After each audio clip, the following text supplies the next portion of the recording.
시작하는 이 본문은 은혜를 잊지 않고 정직한 자들의 모임과 회중 가운데서 온 마음을 다하여 여호와께 감사할 것이라고 고백하며 시작합니다. 왜 그는 이렇게 할렐루야로 시작하는가? 왜 그는 모든 사람 앞에서 온 마음을 다해서 여호와께 감사할 것이라고 외치는가? 그 이유는 단 한 가지입니다. 여호와께서 응답해 주셨다는 것입니다. 여호와께서 응답하셨다는 것. 이 시편 기자는 하나님의 응답을 받고 가장 먼저 한 일이 할렐루야였습니다. 다시 말해서 하나님께 감사하며 찬송하는 것, 이게 가장 최우선이 되었다는 거죠. 다른 것 생각할 여지가 없습니다. 논리적으로 생각하고 따져보고 뭐 이렇게 하는 것이 아니고 무조건 찬송하며 감사로 시작했다는 것이죠. 이 감사와 찬송은 자기 혼자 조용히 그렇게 있는 듯 마는 듯 그렇게 한 것이 아니라 모든 사람들 앞에서 온 마음을 다하여 하나님 앞에 찬송하며 감사한 것이죠. 이것이 중요합니다. 우리는 항상 하나님의 은혜, 즉 하나님의 응답을 받으면서 이제까지 신앙생활에 왔는데 우리의 올바른 신앙생활은 어떻게 되어져야 되는가? 은혜를 받자마자 우리는 하나님께 영광 돌리며 찬송하며 감사함으로 시작할 줄 알아야 됩니다. 왜 그런가? 가장 먼저 감사와 찬송이 나오지 않고 다른 것이 나오기 시작하면은 그 사람의 믿음은 어느 순간 사라지게 됩니다. 변망덕해진다는 소리죠. 감사와 찬송이 사라지고 혼자서 감사하는 둥 마는 둥, 하나님의 은혜 받았다는 둥 마는 둥, 이렇게 지나가면은 그 사람은 꼭 보면 변망덕합니다. 논리적으로 생각해보고 따져보고 이것은 올바른 성도의 자세가 아니라는 것입니다. 조용히 혼자서 감사하고 찬송해봐야 소용없습니다. 모든 삶 앞에서 온 마음을 다하여 내가 받은 이 은혜는 하나님의 은혜다. 하나님께서 내게 은혜를 주셨다. 도저히 물을 수 없도록 확실하게 은혜를 딱 세워둬야 됩니다. 그래야지 믿음이 흔들리지 않고 시험에 들지 않는 거죠. 그렇지 않으면 어떻게 됩니까? 실제로 수많은 사람들이 은혜를 받고도 모른 척 가만히 있다가 나중에 슬그머니 은혜는 사라지고 내 능력, 내 재주, 내 인맥 이것으로 바꾸어 버립니다. 그리고 스스로 자기 얼굴에 금칠을 하면서 변망덕하게 살아가는 거죠. 이런 자들은 모든 것이 다 사라질 수밖에 없습니다. 그 결말은 항상 변함없습니다. 그 결말은 우리는 성경 말씀을 통해서 너무나 잘 보지 않습니까? 하나님의 은혜를 망각한 그 순간부터 그들은 항상 하나님을 대적하고 하나님을 거역하며 우상을 섬기며 하나님의 말씀대로 살지 않고 항상 하나님의 반대대로 말씀의 반대대로 행동을 살아갑니다. 그게 바로 이스라엘 백성의 역사고 오늘날 우리 교인들의 역사입니다. 그리고 이 세상의 역사인 거죠. 세상 사람들은 역사를 이야기할 때에 역사를 기록하면서 이렇게 깜깜한 세대였는데 암흑시대였는데 이렇게 혁명을 일으켜서 이렇게 자유롭고 이렇게 행복해졌다 하지만은 이 세상의 역사는 그렇지 않습니다. 하나도 행복하지 않아요. 착각을 하는 거죠. 너무나도 좋아졌다 이렇게 하는 사람 치고 올바른 사람은 없습니다. 정말 우리가 사는 이 세상은 점점 더 좋아졌습니까? 아닙니다. 점점 더 나빠졌습니다. 왜? 하나님의 은혜를 망각했기 때문입니다. 하나님의 말씀을 어기며 살아가기 때문입니다. 인류의 역사 자체가 하나님을 대적하는 역사입니다. 그러다 보니 세상은 점점 험악해집니다. 생각지도 못했던 일들이, 상상도 하지 못했던 일들이 자꾸만 끊임없이 일어나지 않습니까? 우리는 똑바로 봐야 됩니다. 믿음의 눈을 들어 똑바로 보고 똑바로 판단해야 됩니다. 이걸 올바로 판단하지 못하니까 더 좋아지고 잘된 것인 줄 착각을 하는 것이죠. 그러니 세상 말로 희망이 없는 것입니다. 믿음의 눈으로 볼 때는 소망이 없으신 것이죠. 그러나 믿음의 사람들은 소망이 없는 것은 아닙니다. 믿음의 사람은 항상 세상이 어떻게 변하든지 어떻게 되든지 상관없이 항상 소망의 즐거움이 있습니다. 왜? 나는 주님을 믿고 의지하며 주의 말씀대로 주님 바라보며 주님 가신 길을 살아서 주님 계신 곳을 향하여 지금 나는 가고 있기 때문이죠. 그래서 소망의 즐거움이 있습니다. 그러나 세상은 그렇지 않습니다. 세상은 점점 멸망을 향하여 가고 있다는 것이죠.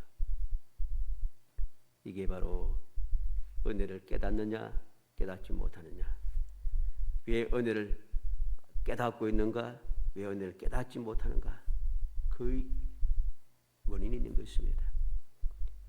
시편 기자, 즉 믿음의 사람은 은혜를 받자마자 할렐루야 하나님을 찬송하자, 전심으로 마음을 온 마음을 다하여 여호와께 감사하겠다. 왜? 하나님께서 이렇게 내게 은혜를 주셨다는 것입니다. 그래서 믿음의 사람들은 항상 이야기합니다. 시편 33편 1절에 너희 의인들아 여호와를 즐거워하라. 찬송은 정직한 자들이 마땅히 할 바로다. 즐거워하고 찬송하는 것, 하나님을 즐거워하고 하나님께 찬송하는 것, 이건 정직한 사람, 즉 의인이, 믿음의 사람들이 마땅히 해야 할 일입니다. 시편 147편 1절에도 할렐루야, 우리 하나님을 찬양하는 일이 선하며 찬송하는 일이 아름답고 마땅하도다. 여호와를 찬양하는 것, 이것이 선한 일이고 이 찬양하는 일이 아름답고 마땅한 일이라고 합니다. 이사야 43장 21절에 이 백성은 내가 나를 위하여 지었나니 나를 찬송하게 하려 함이라. 왜 하나님께서 하나님의 백성을 창조하셨는가? 왜 택하여 하나님의 자녀 되게 하셨는가? 이유는 딱 한 가지입니다. 하나님을 찬송하기 위해서. 이 모든 것이 하나님의 은혜라, 이것을 고백하게 하기 위해서입니다. 왜 그렇게 찬송하기를 원하고 그러한 감사의 고백을 하기를 원합니까?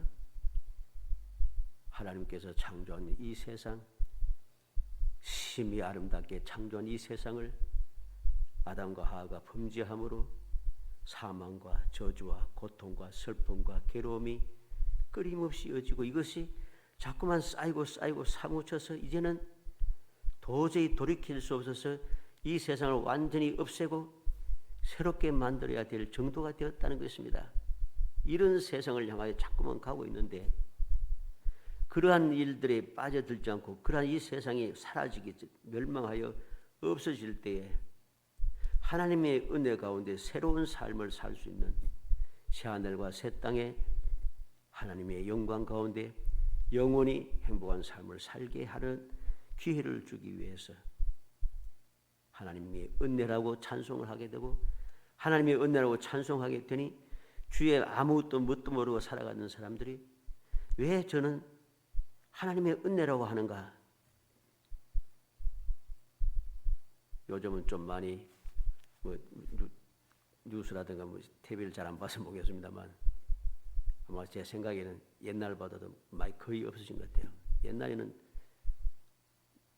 예수 교회 다닌다고 하는 연예인이라든가 스포츠인이라든가 여러 사람들이 하나님께 영광 돌립니다. 그럼 이렇게 시작했습니다. 이런 일이 참 많았어요. 근데 어느 순간 이게 없어졌습니다. 못하게 하는 거죠. 또 스스로 또 할 수가 없기 때문에 부끄럽다는 거죠.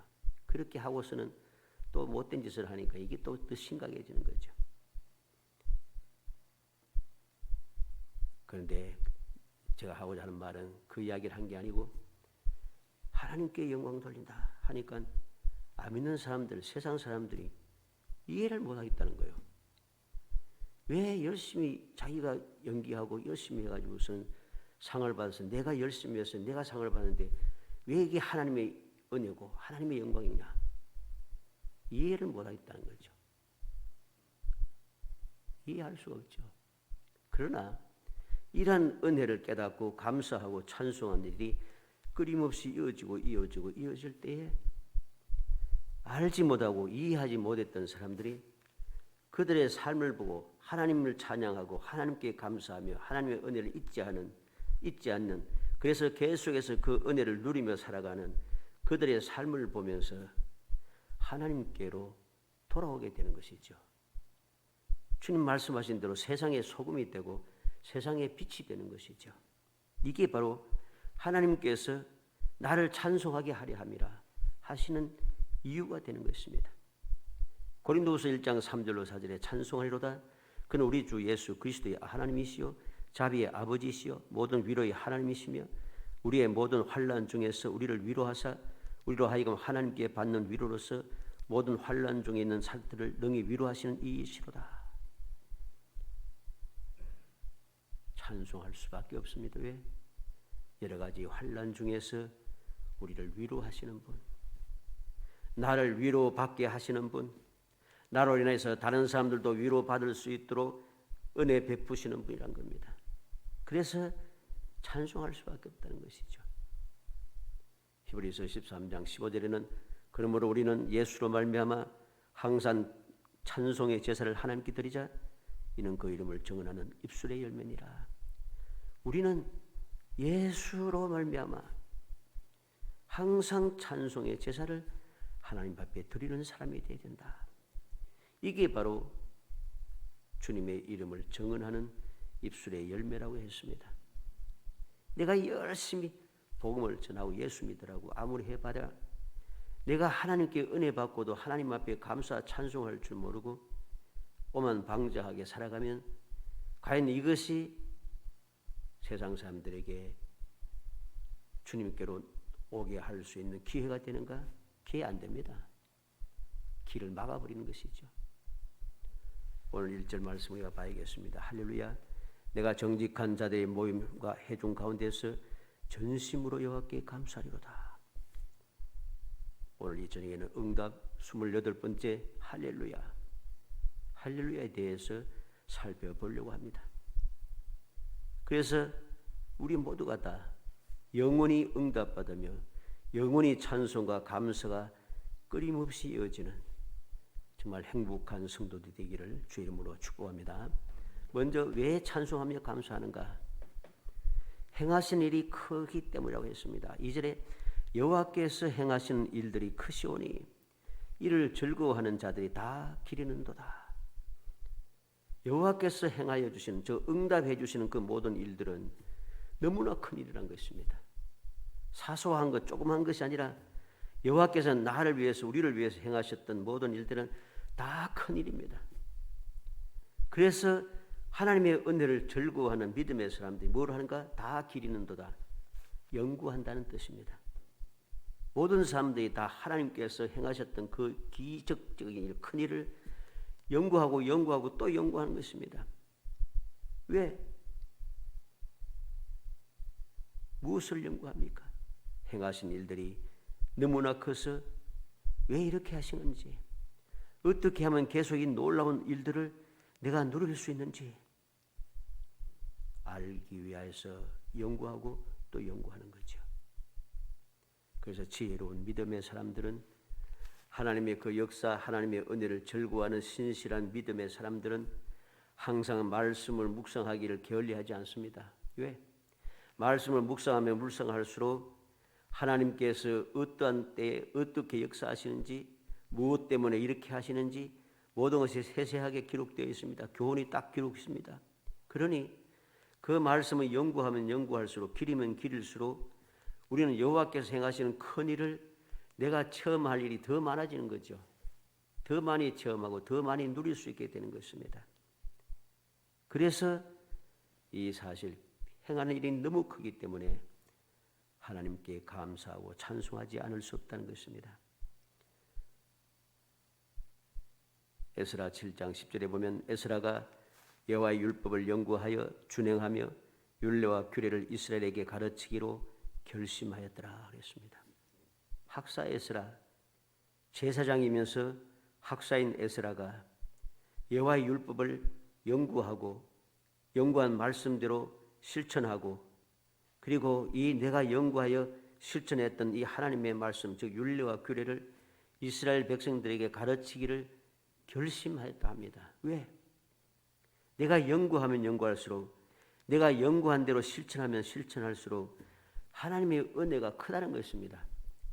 실제로 에스라는, 우리가 에스라서를 자세히 읽어보면 알겠습니다마는 포로로 잡혀간 사람이지만은 그는 왕에게 구하는 대로 다 받는 사람입니다.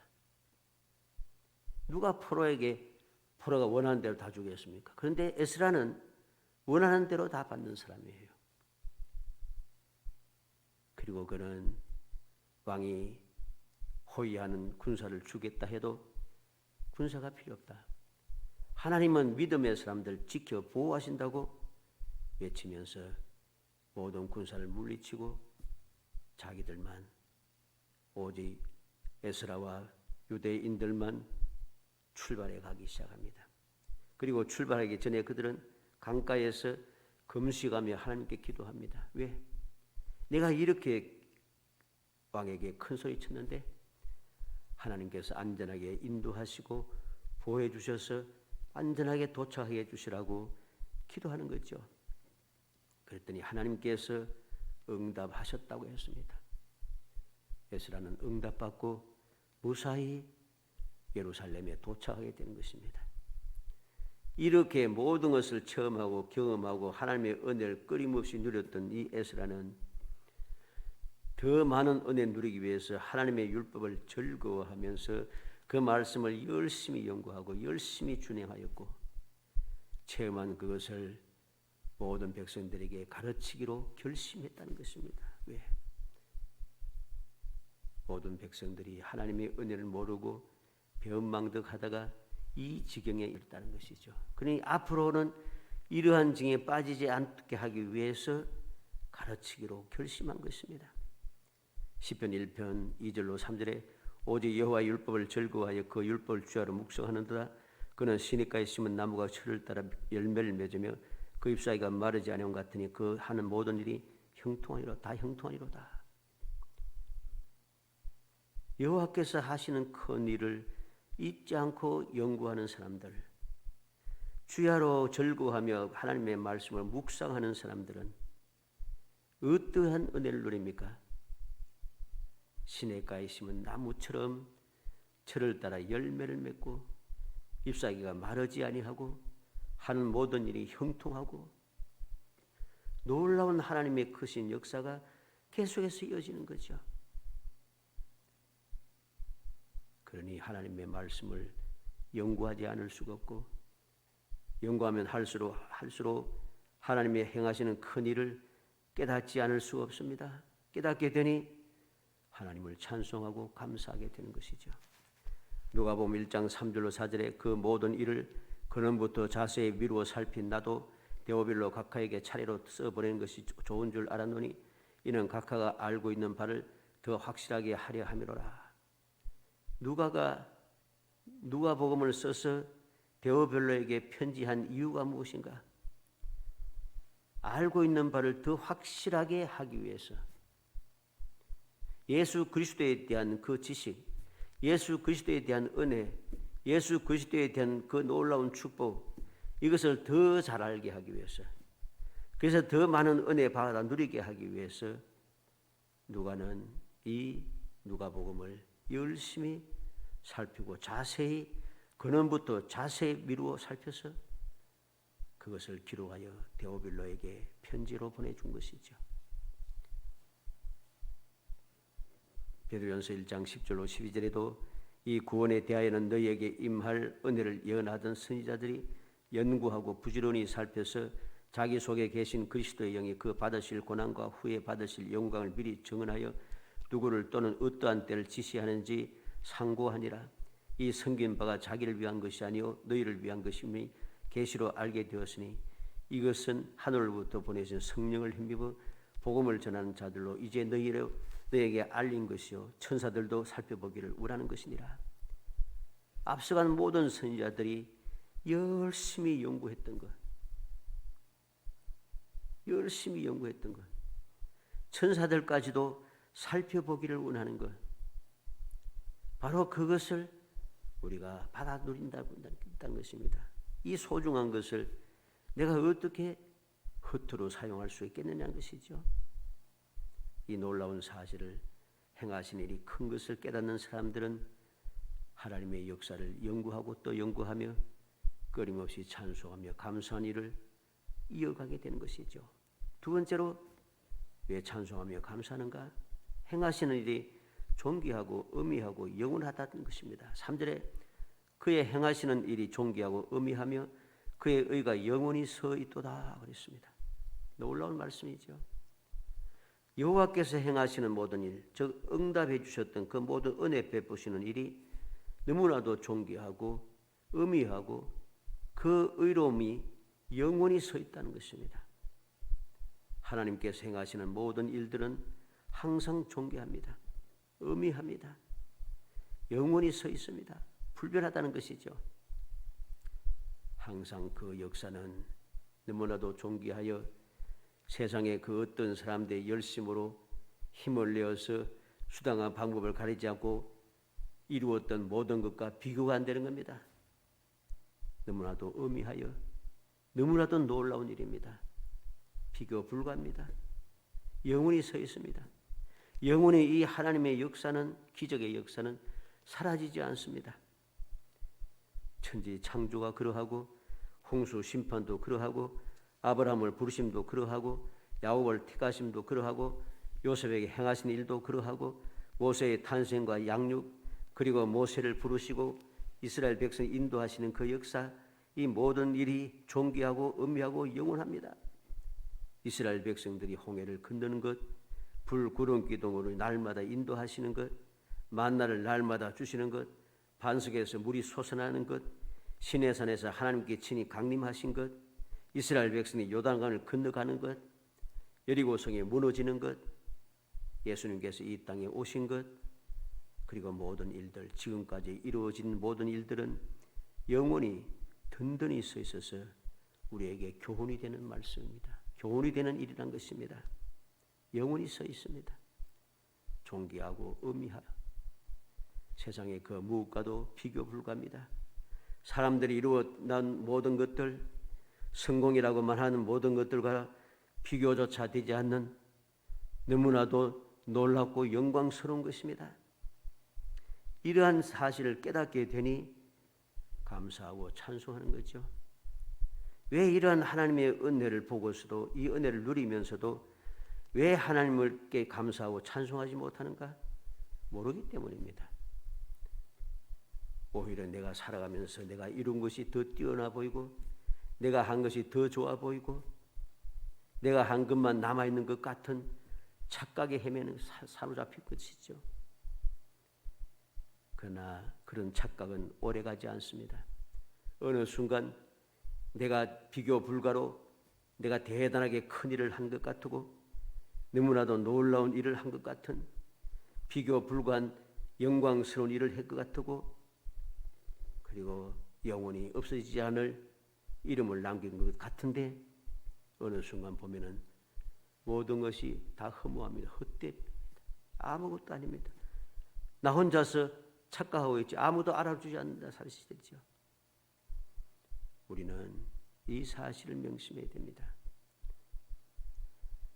어리석은 생각에 사로잡혀서 하나님의 은혜를 망가하고 그래서 하나님의 앞에 찬송하며 감사한 일을 멈추며 살아가는 어리석은 사람이 되어서는 안 됩니다.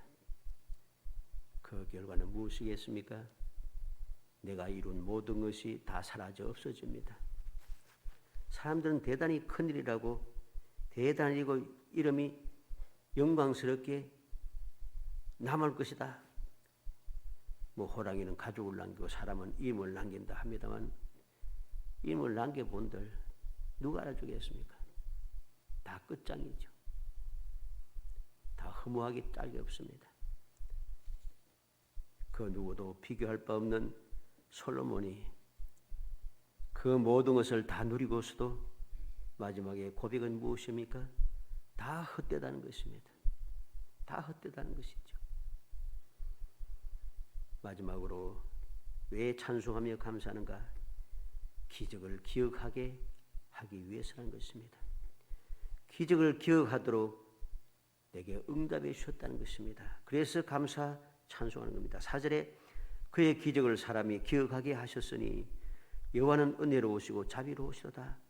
여호와는 은혜롭고 자비로워서 하나님께서 행하신 그 큰일, 존귀하고 의미하고 영원한 그 큰일, 그 기적을 잊어버리지 않도록 기억하게 해 주셨습니다. 그래서 찬송하며 감사하는 거죠. 내가 이 놀라운 사실을 기억하고 있으니까 하나님께서 행하신 일들을 다 기억하고 있으니까 내가 힘들 때마다, 지칠 때마다, 슬플 때마다, 억울할 때마다, 답답할 때마다, 감당할 수 없는 일이 생길 때마다, 문제가 발생할 때마다, 주위의 모든 사람들이 다 나의 대적이 돼서 사면초가가 될 때마다, 막막해질 때마다, 갈 길이 막막해질 때마다 우리는 이 기적을 기억하는 것이죠. 하나님께서 기억하게 하셔서 어떠한 순간, 어떠한 문제, 어떠한 일에서도 문제를 해결할 수 있는 방법, 기회, 이것을 우리에게 주셨기 때문입니다. 우리에게도 기회가 있고 방법이 있다는 것이죠. 어떻게? 말씀을 기록하여 오늘도 우리에게 그대로 들려주고 있습니다. 내가 생각만 하면, 마음만 먹으면 언제든지 읽고 묵상하며 연구하면서 내가 믿음으로 그 말씀대로 살아가며 이 하나님의 귀한 기적을, 큰 기적을 내가 오늘도 누리며 살아갈 수가 있습니다. 그래서 감사하고 찬송하는 것이죠. 그래서 감사 찬송하는 겁니다. 그러나 어리석은 사람들은 이렇게 기록해 준 것 지금도 남아 있어서 사탄이, 마귀의 앞잡이들이 그렇게 길을 쓰면서 하나님의 진리의 말씀을 변질시키고 변개시키고 이렇게 저렇게 바꾸어가면서 없애려고 그렇게 노력해도 하나님의 말씀은 오늘도 살아남아서 우리에게 기억되고 우리에게 읽혀지고 우리에게 묵상이 되게 하고 우리에게 교훈을 받게 한다는 것, 이게 하나님의 은혜입니다. 우리는 역사를 통해서 성경 말씀을 없애려고 얼마나 사람들이 발부둥 치는지 우리는 잘 알고 있습니다. 그런데 어리석게도 이러한 것은 몰라요. 하나님을 믿지 않는 사람들은 어찌하든지 성경을 없애려고 그렇게 발부둥 쳤습니다. 없애려고 하지 못하니까 유명한 그 철학자도 했습니다. 100년만 지나면 성경은 없어진다. 그런데 성경은 없어질 수 없습니다. 하나님께서 기억하도록 역사해 줬기 때문에 절대로 없어지지 않습니다. 없애려고 하면 할수록 더 풍성해지는 것이죠. 이렇게 하나님께서 우리에게 기적을 기억하도록 하기 위해서 은혜로우시고 자비롭게 우리 위해서 역사해 주셨는데 이것을 생각하면 할수록 찬송하며 감사하지 않을 수 없는 것입니다. 이게 이 시편 기자가 할렐루야로 시편을 시작한 이유가 되는 것입니다. 우리도 또한 신앙생활을 할 때에 하나님의 은혜를 받을 때마다 은혜를 받았다고 생각하지 못하고 하루가 시작할 때마다 내가 눈을 뜰 때마다 하루를 시작할 때마다 항상 할렐루야로 시작하는 사람이 되어야 됩니다. 왜? 저는 새벽마다 일어나서 새벽 기도를 하면서 3시 50분 되면 일어나서 교회로 내려옵니다. 내려오면서 감사하며 시작합니다. 오늘도 건강하게 생명을 주시고 말씀을 묵상하고 말씀을 전하고 찬송하고 기도하게 해주심을 감사하며 시작합니다. 아무것도 아닌 것 같으죠. 하루를 시작하는 이것이 너무나도 큰 일이고 기적인 것을 알아야 됩니다. 이 일이 너무나도 존귀하고 의미롭고 영원한 것임을 알아야 됩니다. 이 사실을 잊지 말고 성경 말씀 기록에서 우리에게 주신 것을 알아야 됩니다. 믿음에 앞서간 모든 성도들이 어떻게 했습니까? 바로 그렇게 감사로 시작하고 찬송하며 시작하고 찬송으로 마치고 감사로 마치고 나의 모든 것이 다 하나님의 은혜라고 고백하면서 그들은 기뻐하고 즐거워하며 그렇게 살았습니다. 왜? 하나님의 응답의 역사였기 때문입니다. 하나님께서 내게 응답해 주셔서 여기까지 이르렀기 때문입니다.